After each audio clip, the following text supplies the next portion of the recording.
For those of you who missed this week's episode of Shadowspark Chronicles, here's what's happened. Justinian and Bishop head back to the house in silence, both contemplating next decisions. Justinian goes to his room and begins communing with his plants. Bishop has decided to talk with Lomar and Bren about his growing concerns with his memory loss and the leaking fluid he can't seem to stem. After a brief conversation, they all go to bed. The rest of the party goes out to a bar with Jaina. After some drinks, they all return to the house. Justinian reaches out to Gwynton about whether or not he should have been resuscitated. Gwynton encourages him and lets him know that he is still needed. The party wakes up. Justinian and Marsland meet with Restus and pay him a large sum of money. Bren gets working on the group's sending stones. The party decides to board the ship and head to the ruins of Dosh.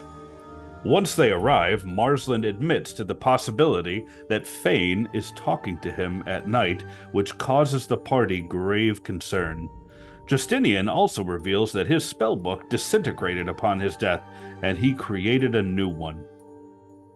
Once the party disembarks, they come upon a large hole wherein Justinian casts Featherfall on himself, while Bishop unintentionally decides to do his best impersonation of a cannonball.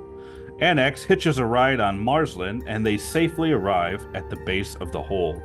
Deeper and deeper they go into the ruins of Dosh. Eventually, the party comes to a series of bridges over magma. They manage to get across to the main platform and find their way to an old shrine to Tyr.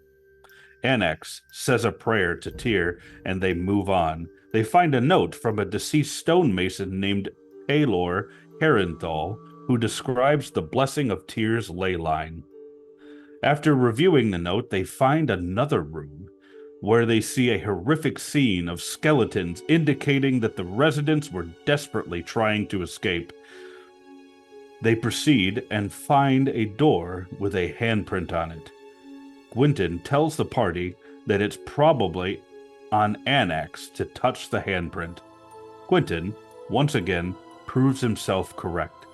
The door opens to reveal a large pillar brimming with energy and yet another sarcophagus. Annex recognizes the sarcophagus as a preservation chamber for those of his order. The party examines the unit, but ultimately decide that the best path forward is to cleanse the books and hopefully gain access to whomever resides in the chamber. The party places the books into their respective slots around the pillar and read the inscription, stating that a sacrifice must be made. Annex takes action and places his hand inside the pillar. The lights go out, the thrumming stops, and they sense evil has arrived in the chamber in the form of a demon. Please join us every Monday at 7 p.m. Eastern Standard Time as we continue with the ongoing adventures of the Shadowspark Chronicles, and as always, we will see you in the dungeon.